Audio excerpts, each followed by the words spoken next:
Bien, la sección de la Torá de esta semana está en el libro de Números, a partir del capítulo 16. Es la parashá de Cora, Coré, en el español, Coré, hijo de Coat y de Izar, hijos de Leví. La parashá de esta semana es conocida por la rebelión de Coré y un grupo de discípulos de Coré. Normalmente los discípulos de los hombres de bien son pocos. Siempre que se levanta un líder en las sociedades, adquiere pocos discípulos. Los grandes líderes sociales han logrado de manera inmediata pocos discípulos que han estado cerca de él y se han alimentado de él.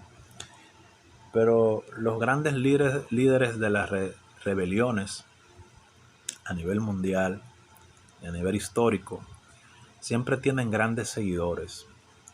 Y eso se debe a que una persona rebelde, una persona que va en contra del liderazgo establecido por Dios o por las autoridades, casi siempre esa persona rebelde tiene un nivel de influencia egoísta muy grande, y ese nivel de influencia egoísta hace que las personas se identifiquen con él porque se identifican desde su ego. A eso el apóstol Pablo hizo alusión cuando dice que en el postrer tiempo algunos se apartarían de la fe escuchando doctrina de demonios y escuchando a mentirosos que, teniendo cauterizadas las conciencias, esa cauterización de la conciencia que tienen las personas egoístas permite la identificación, porque casi siempre lo que quieren es un beneficio personal, un beneficio propio, y casi todo el mundo persigue eso. Por eso entonces se hace fácil tener una gran cantidad de seguidores en ese sentido. Sin embargo, cuando estamos hablando de un líder genuino, un líder que quiere llevar a las personas por un camino correcto, por un camino de desprendimiento, son pocas las personas que lo siguen. Y eso no significa que el líder haya fracasado.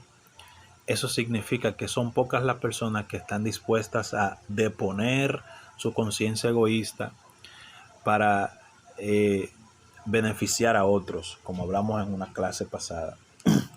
La importancia del beneficio al prójimo. Tener esa capacidad, esa facultad de tener empatía con los demás y satisfacer ciertas necesidades que se identifican en el prójimo y con las que consecuentemente uno puede identificarse también, por lo que extiende la mano para ayudarle. Entonces, esa rebelión de Cora, dicho sea de paso, es la primera rebelión histórica registrada en contra de lo establecido por la Torá. Podemos decir que la rebelión de Cora es el primer movimiento de intento de reforma de la Torá, de la instrucción divina. ¿Cuál fue la instrucción divina ante la que Cora y su grupo se rebeló? En que el sacerdocio levítico de acercamiento a la divinidad, para acercar al pueblo a la divinidad, no era legítimo. Ellos querían ocupar ese puesto.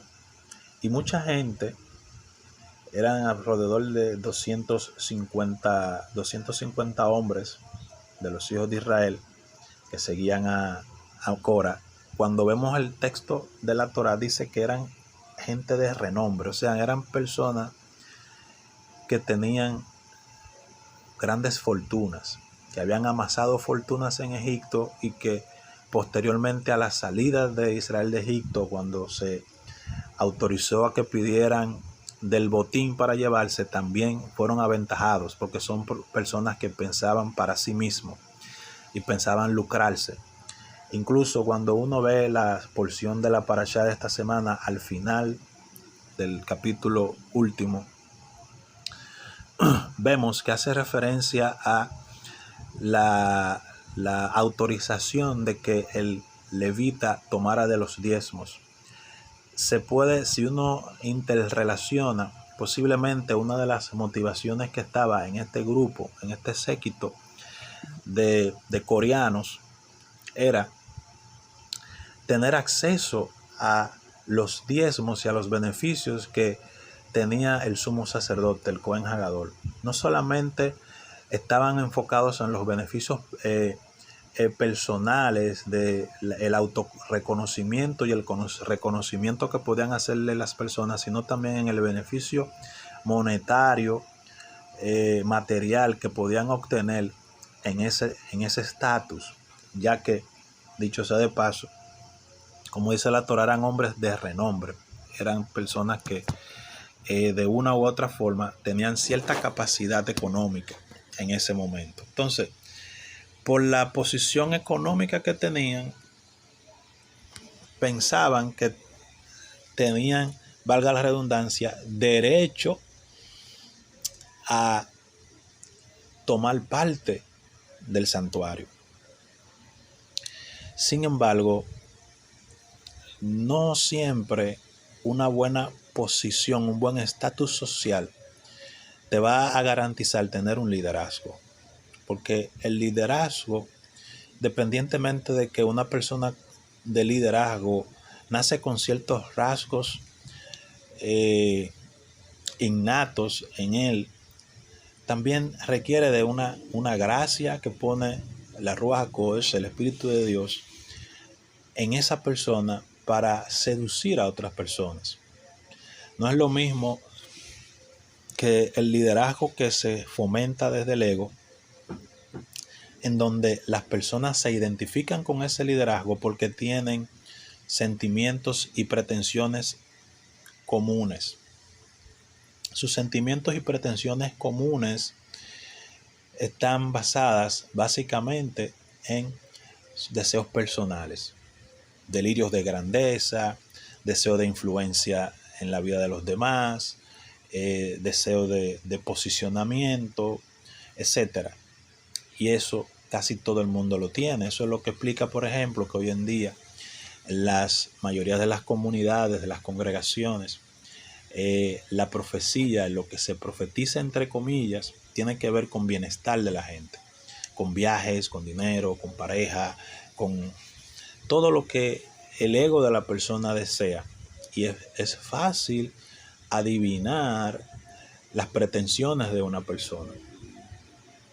Entonces, el primer movimiento de reforma de la Torá nació en ese contexto de la rebelión de Coré. Entonces, esa historia, cuando leía la porción de la parashá, me remontaba al tiempo de el surgimiento y desarrollo de lo que hoy se conoce como el cristianismo. Una de las posturas del cristianismo fue rebelarse en contra de la Torá, fue querer reformar la Torá. Y dentro de sus planteamientos entonces estuvo a sus inicios la cancelación de la celebración del Shabbat. Está escrito en el documento de Nicea, 7 de marzo del 323, a partir de ahora no vamos a celebrar el día de reposo de los judíos para no parecernos a esa chusma, sino que el día del Señor para nosotros será el domingo. Entonces, desde el nacimiento conciliar de la conciencia cristiana comienza un proceso de reforma.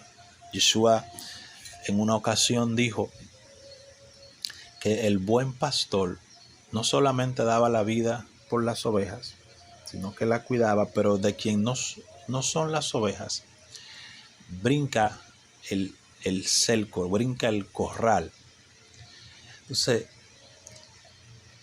el pensamiento reformista cristiano de la antigüedad, en sus inicios, comenzó a plantear cambios en el pensamiento de la Torá, estableciendo que la Torá estaba abolida, cuando Yeshua, el líder que ellos dicen seguir, dijo: no piensen, no le venga a la mente la idea que la Torá está abolida, porque yo no vine para abolir la Torá, yo la vine a cumplir. Y el que no haga de esa forma y no cumpla, aunque sea el más pequeño de estos mandamientos, será llamado muy pequeño en el Malhut Hashamayim. Sin embargo, el que los cumpla y enseña a los demás a cumplirlo, será llamado grande en el Malhut Hashem, en el reino de Hashem, en el cielo. Entonces, una serie de reformas producto de la ignorancia y conocimiento del contexto del pensamiento de la Torá se produjeron por generaciones.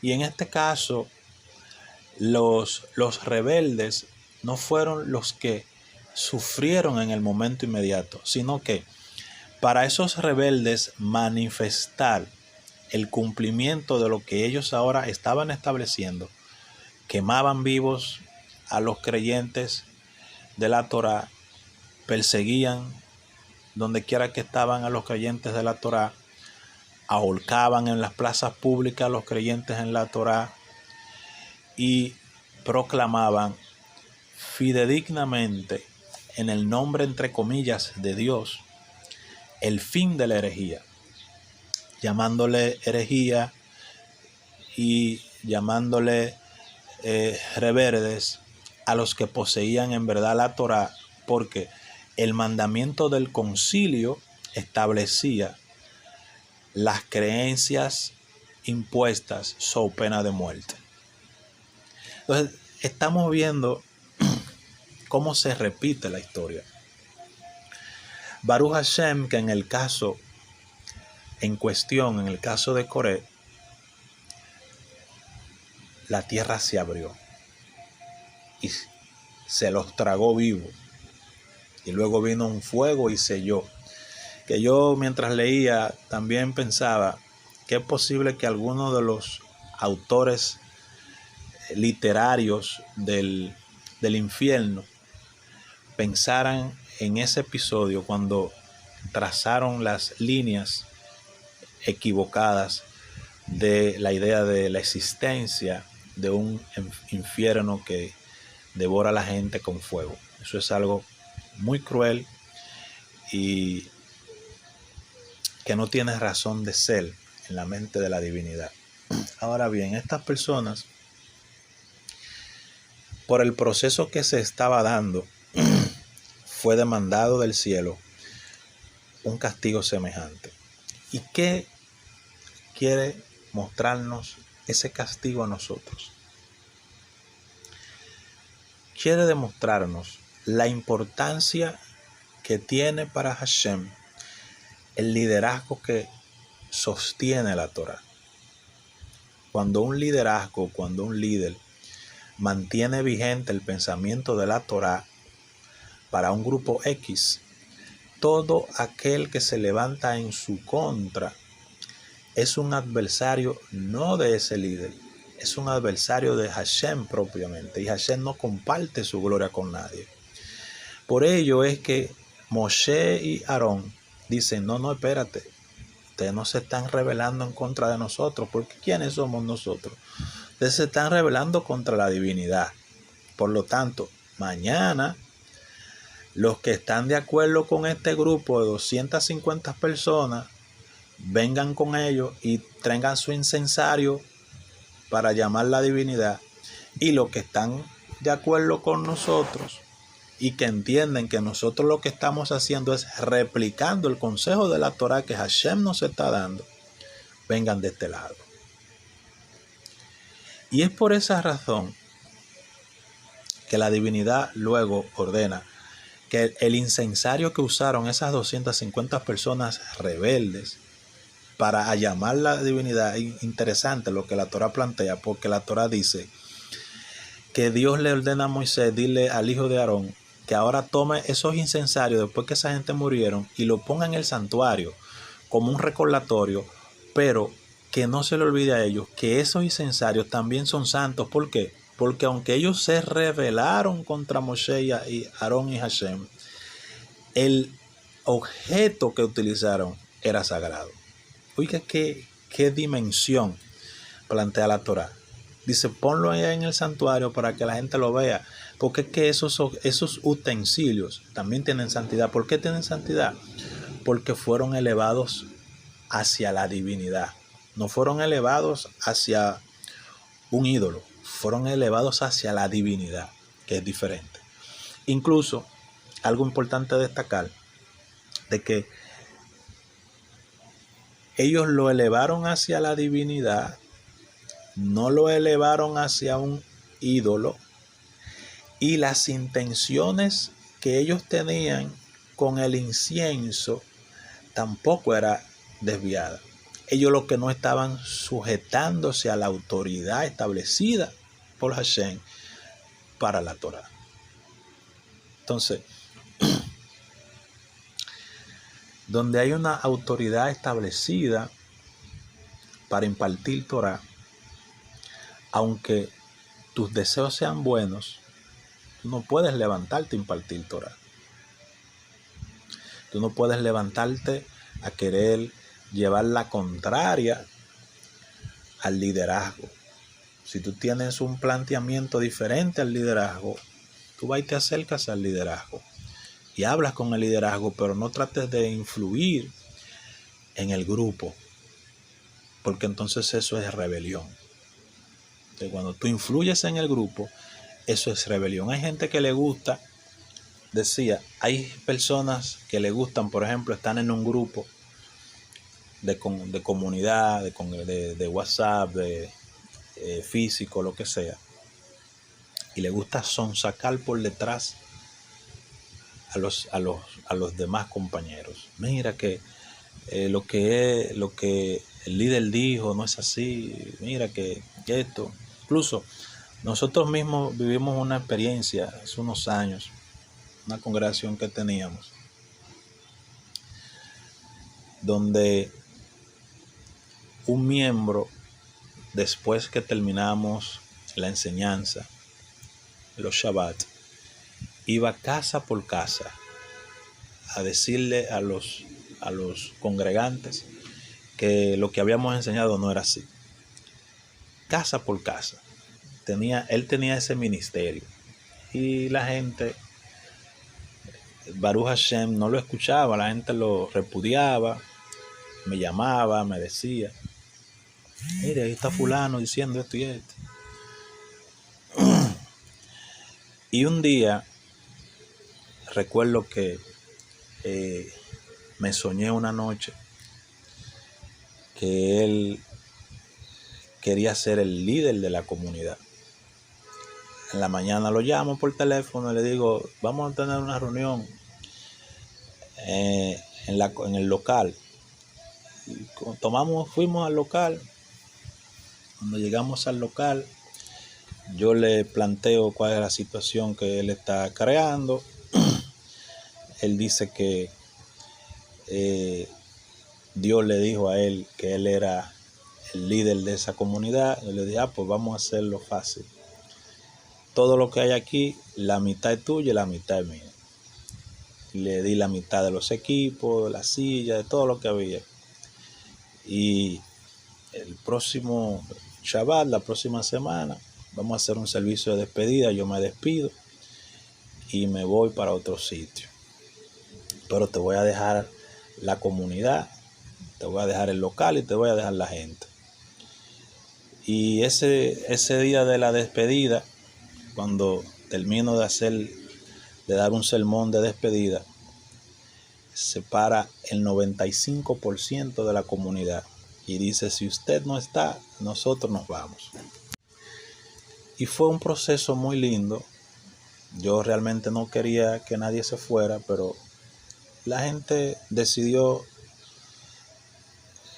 irse con la autoridad establecida. ¿Qué pasó tiempo después? Esa persona se quedó, él y prácticamente sus hijos, y como 2 personas más. Y los hijos se desbocaron, la vida le fue mal. Tuvieron que después buscar a una persona para que dirija la comunidad. O sea, no le fue bien. ¿Por qué? Porque se opuso a la autoridad establecida por el cielo. Eso es lo que le pasó a Cora. Cora se opuso a la autoridad establecida por el cielo. Uno no puede ponerse en contra de la autoridad establecida por el cielo, ni tampoco uno puede autoproclamarse sobre un grupo de personas, menos utilizando mecanismos de corrupción. O sea, hay gente que están en los grupos de WhatsApp, le escriben a los hermanos, tratan de motivarlos y lo que buscan es formular, crear un grupo que sea un traje a su medida. Entonces, lo que así comienza, termina mal. La tierra se abre y se los traga.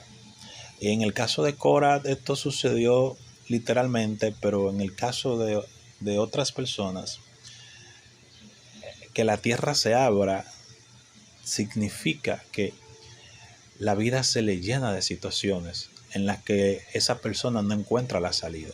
Esa es la representación de que se abra la tierra. Entonces muchas de esas personas también tienen una distorsión en la transmisión de la Torá. No saben realmente cuál es el sentido a transmitir de la Torá, porque ellos están basando su liderazgo en pretensiones. No tienen una dedicación a el estudio deponiendo sus posiciones. Fíjense eso, esto es muy importante, estudiar deponiendo la posición. Cuando venimos a estudiar la Torá y no deponemos las posiciones o las creencias que tenemos, los paradigmas que tenemos, entonces no vamos a poder entender el consejo de la Torá.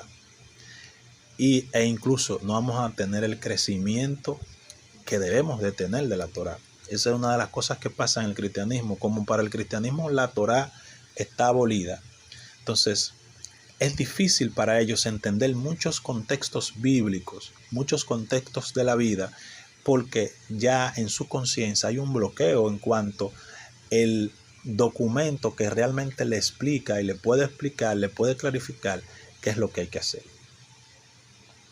¿Qué es lo que hay que hacer? Entonces, cuando se toma el consejo absoluto del el Nuevo Testamento, no se entiende la aplicación real de lo que quieren decir los seguidores de Yeshua y el mismo Yeshua. Un libro y el otro se complementan. Entonces, aunque el Nuevo Testamento explique la intención de los mandamientos, es importante el conocimiento de los mismos para saber cómo obrar en cada circunstancia y desarrollar su crecimiento. Entonces,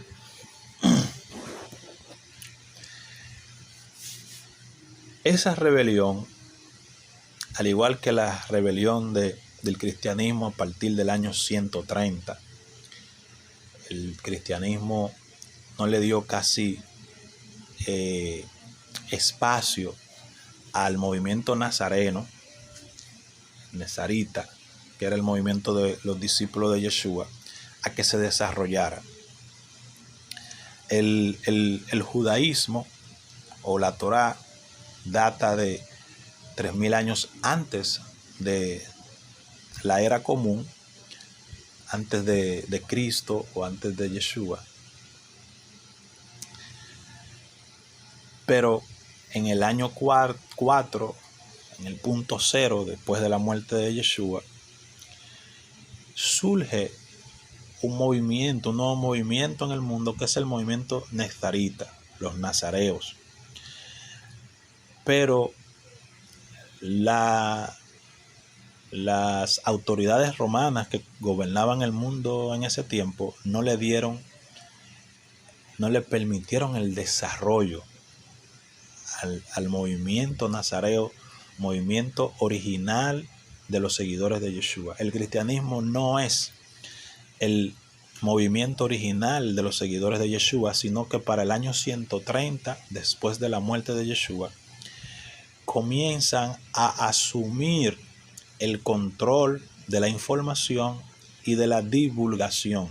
De hecho, muchas catedrales, templos de la iglesia de hoy en día e históricos que se han quedado como ruinas en el mundo, eran sinagogas de los seguidores de Yeshua, judíos que habían creído que el Mesías había venido y habían decidido formar parte del movimiento de los nazarenos y difundían en esas naciones, principalmente europeas y asiáticas, que Yeshua era el Mesías. Pero decir que Yeshua era el Mesías era decir que había surgido un líder mundial judío. Y como todo lo que olía a judío en la historia antigua era algo despectivo, repugnante, lo perseguían. Pero el imperio vio una ventaja en lo económico, una ventaja en lo político, de asumir las enseñanzas, las estructuras y las personas. Y en ese proceso de realizarlo fueron matando a los protagonistas originales, a los pioneros del movimiento, y luego entonces, en ausencia de gente que conociera los trasfondos de la Torá, judíos que compartieran con los gentiles la Torá, comenzaron entonces los gentiles a buscar interpretaciones mitológicas, filosóficas, platónicas, que distorsionaron el pensamiento entonces que tenían los discípulos originales de Yeshua y los condiscípulos de los discípulos de Yeshua. Y en un proceso largo de cientos de años, se fueron diseñando entonces creencias, doctrinas, formatos culturales que existen hasta el día de hoy.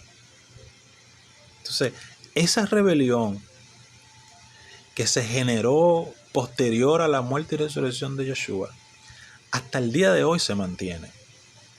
Y es una rebelión que de la única forma que podemos vencerla es si los que creemos en el Dios de Israel nos unimos en contra intelectualmente de esa herejía.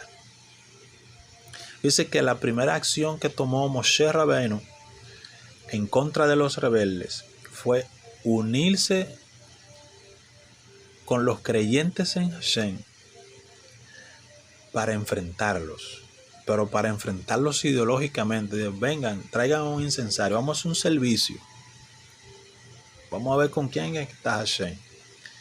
Y posterior a eso,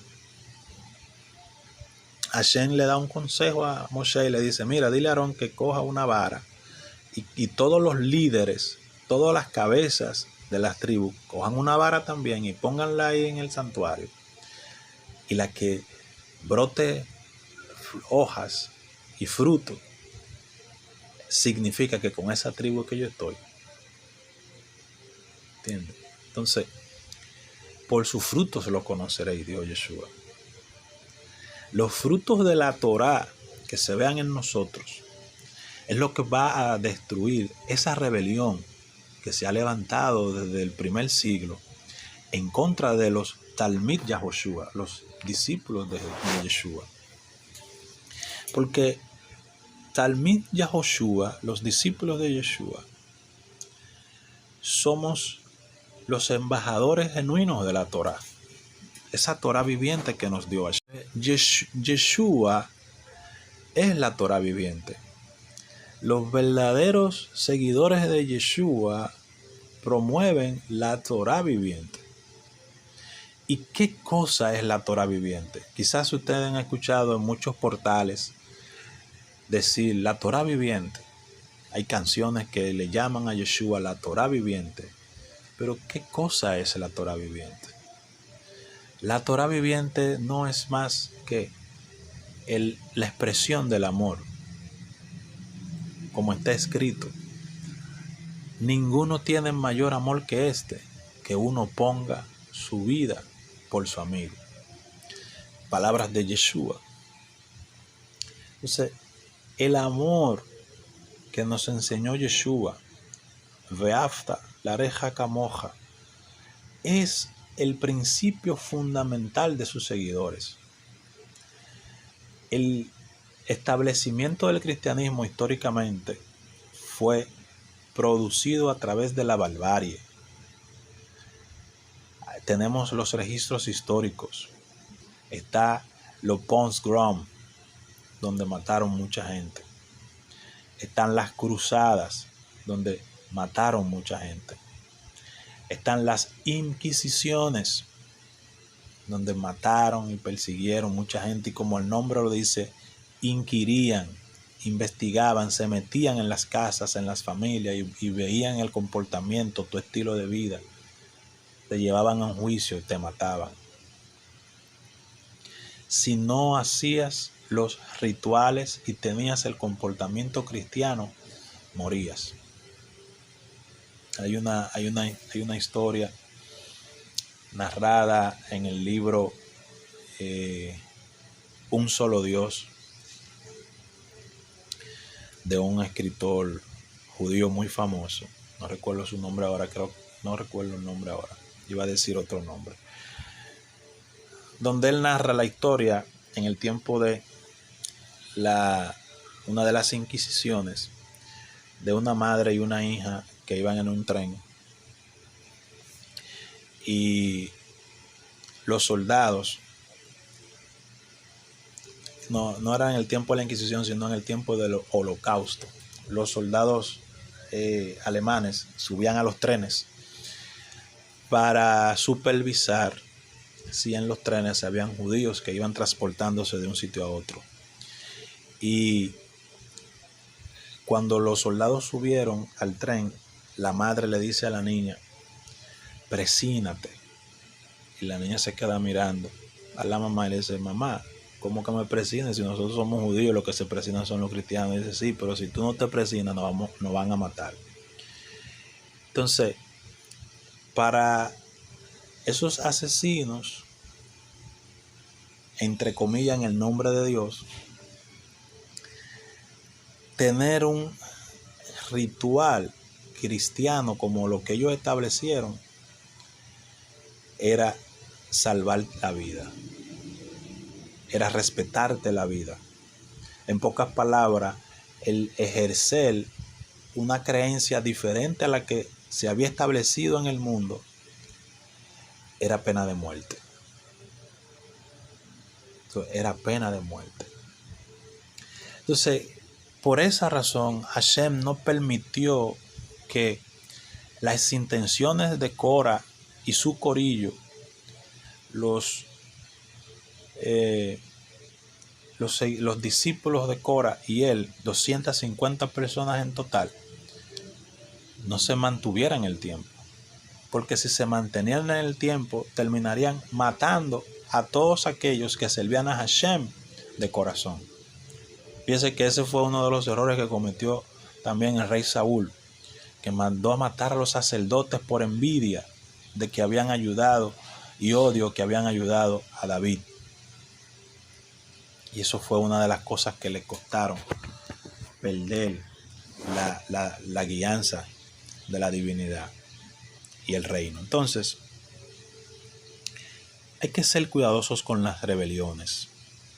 Incluso en las casas debemos enseñarle a nuestros hijos a respetar los niveles de autoridad en el hogar, a respetar los niveles de autoridad en la sociedad. Porque está escrito en el libro de los Romanos, en la carta a los Romanos, lo siguiente, en palabras del apóstol Pablo: someteos pues toda persona a toda autoridad, porque no hay autoridad que no haya sido establecida de parte de Dios.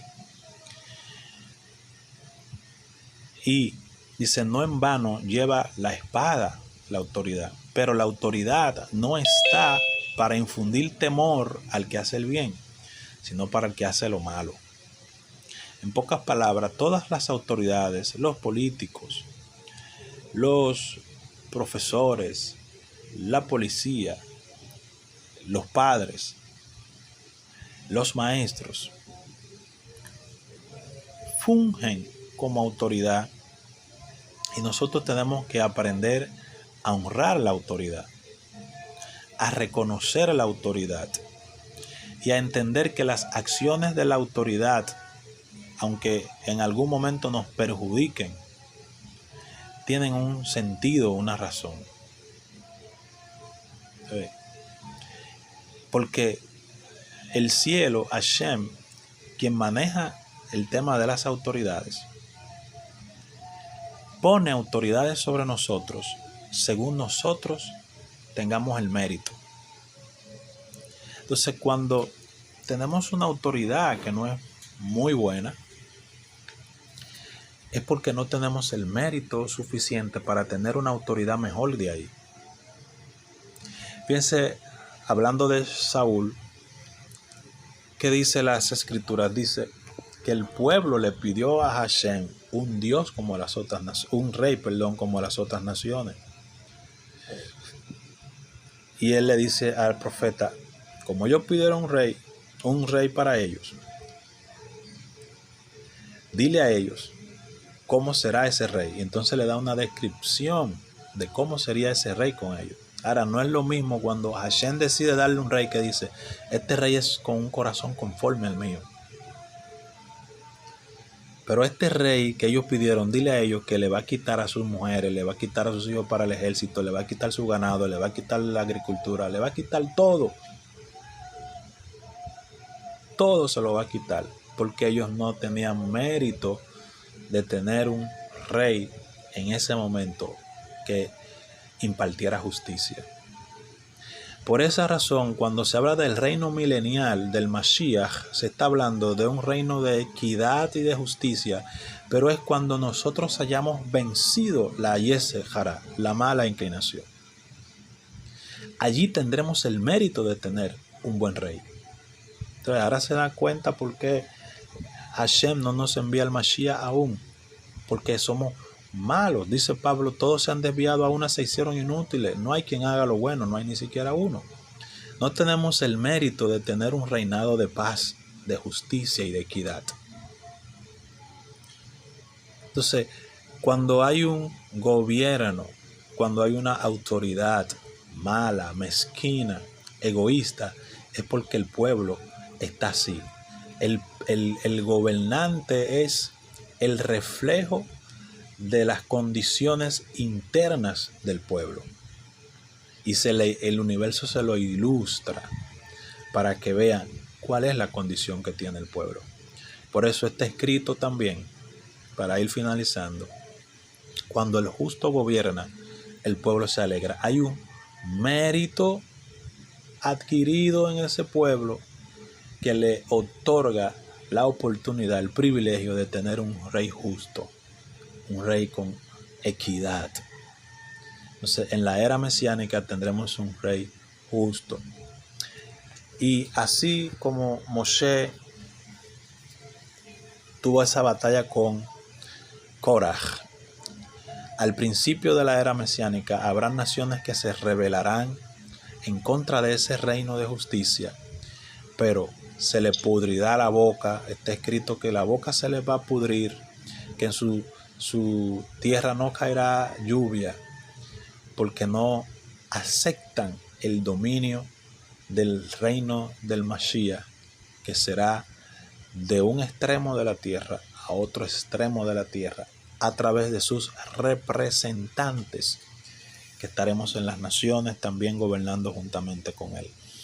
Entonces, que aprendamos de esta parashá el sometimiento a la autoridad, a nuestros padres, el respeto a los establecimientos que vienen de una Torá genuina y de un sacrificio que hace también ese guía espiritual para poder transmitirte una Torá saludable, una Torá limpia, una Torá bien acabada y bien ajustada a tu conciencia. Que el Dios de Israel, Hashem, el Dios de Abraham, Isaac, de Jacob y el Dios de Yeshua nos bendiga a todos nosotros mediante los méritos de el Mesías Yahoshua, desde ahora y hasta la eternidad. Shabbat Shalom.